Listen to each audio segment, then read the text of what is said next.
Mina Mercury, and you're watching Kids and Queens Drag Queen Story Time.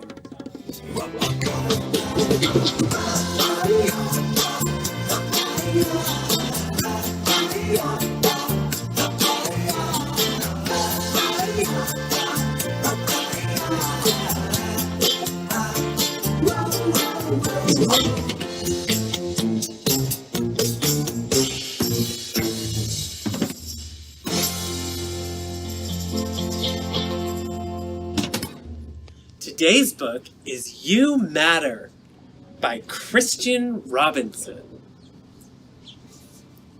The small stuff, too small to see. Those who swim with the tide, and those who don't. Look at this little guy down here, swimming along all by himself. The first to go, and the last. You matter. Look at those guys crawling along, first to go and the last.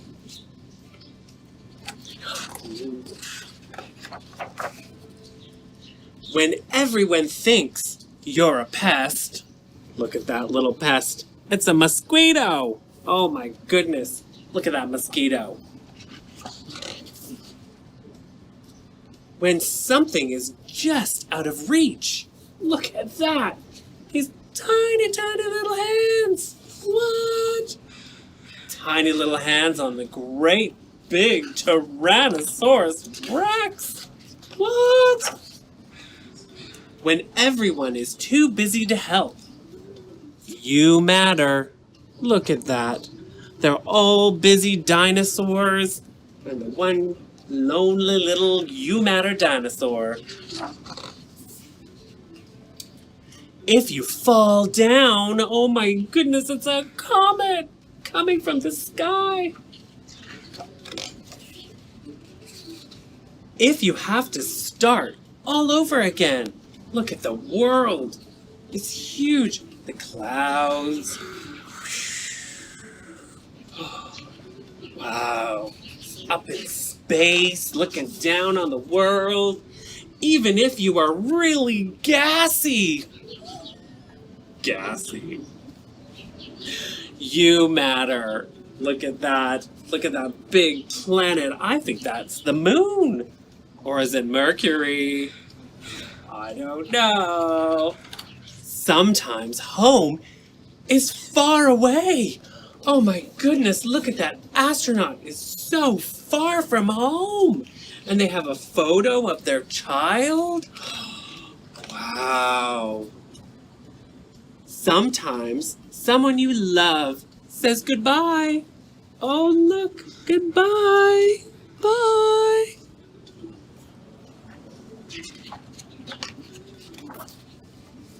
Sometimes you feel lost and alone.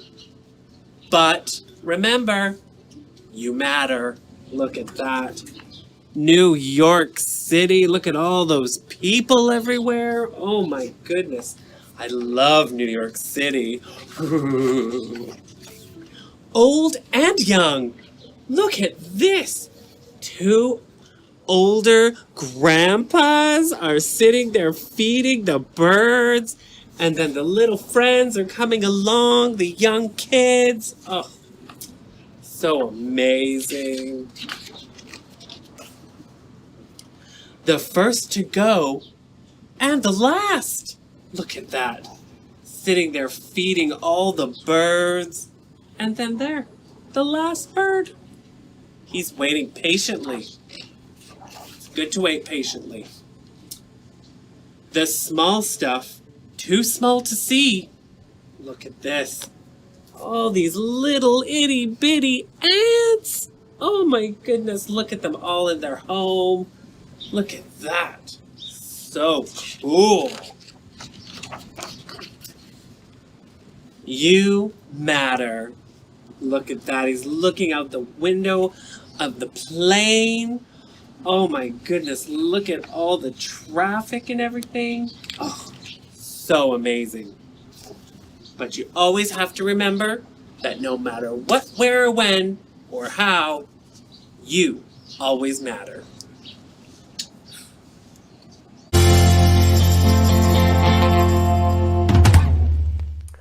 Morris Micklewhite and the Tangerine Dress by Christine Baldacchino. Pictures by Isabel Melanfont. Morris Micklewhite has a mother named Moira and a cat named Moo. Morris likes Sundays because his mother makes him pancakes on Sundays. Ooh, I love pancakes. Mondays are great too, because on Monday, Morris goes to school. Morris likes lots of things about school. He likes to paint. He likes to do puzzles. He likes the apple juice at snack time. And singing the loudest during circle time. Most of all, Morris likes the dress-up center and the tangerine dress. Morris likes the color of the dress. It reminds him of tigers, the sun, and his mother's hair. He likes the noises the dress makes. Swish, swish, swish as he walks. And crinkle, crinkle, crinkle when he sits down. He takes turns wearing all the different shoes, but his most favorite ones go click, click, click across the floor.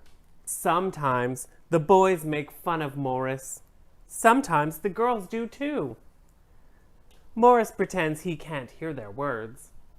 Over the swish, swish, swish, and the crinkle, crinkle, crinkles, and the click, click, clicks that he makes when he walks, Morris pretends he can't hear the words, but he can.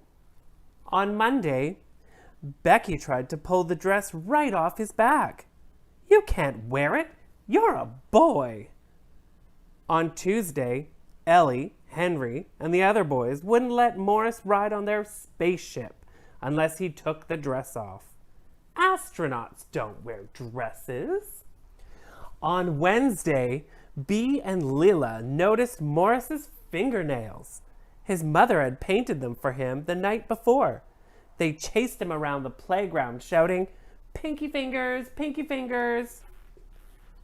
On Thursday, the boys wouldn't sit near Morris at the snack table. "We don't want you to turn us into girls." On Friday, Morris pretended he had a tummy ache. When he thought of all the kids in his class and all the mean things they did and said, his tummy ached for real. His mother let him stay in his bed and read books about elephants. Moo sat in his lap. Moo liked elephants too. On Saturday, Morris's mother brought him some apple juice. As he took a sip, she stroked his hair. Moo purred loudly. Morris suddenly felt well enough to do a puzzle. He hummed to himself and felt better still. On Sunday, Morris crawled out from under the covers.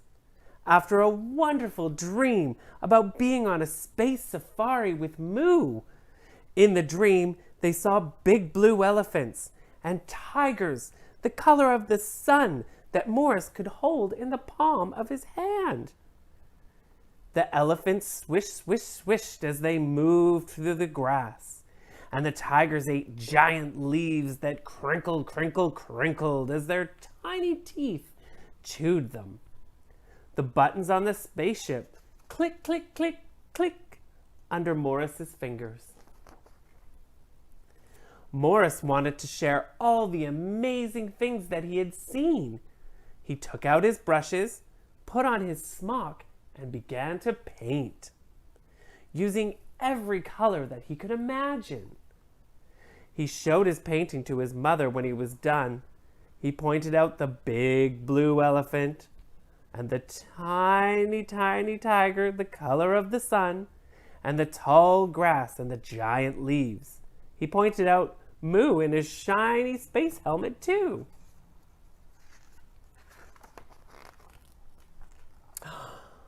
"And who is that?" his mother asked, pointing at the little boy in the tangerine dress, riding atop the big blue elephant. Morris was hoping she would ask. "That's me," he said. "Look at him. There he is, high atop the big blue elephant." Wow. It's crazy. Big blue elephants. I've never seen a big blue elephant. On Monday, Morris went to school. With his painting rolled up in his backpack, when he had the chance, he put on the dress that reminded him of tigers and the sun and his mother's hair. Morris swished, swished, swished. The tangerine dress crinkled, crinkled, crinkled. His shoes went click, click, clicked. Morris felt wonderful. Look at Morris in his tangerine dress, looking fabulous. Ellie and Henry wouldn't let him onto their spaceship, so Morris built his own. He hung his painting on the front of it and climbed in, ready to take off. "Are there really elephants in space?" Ellie asked. "And tigers?" "If you follow me, we can find out," Morris offered. Ellie and Henry followed Morris to a planet they had never visited before. As they explored, Morris swished, swished, swished. The tangerine dress crinkled, crinkled, crinkled, and his shoes click, click, clicked. By the time they returned to Earth, Ellie and Henry had decided that it didn't matter if astronauts wore dresses or not. The best astronauts were the ones who knew where all the good adventures were. Morris smiled. He already knew that. When snack time was over, Becky demanded the dress. Morris told her she could have it when he was done with it. "Boys don't wear dresses," Becky snipped. Morris smiled, and as he swished, crinkled, and clicked back to his spaceship, "This boy does." The end.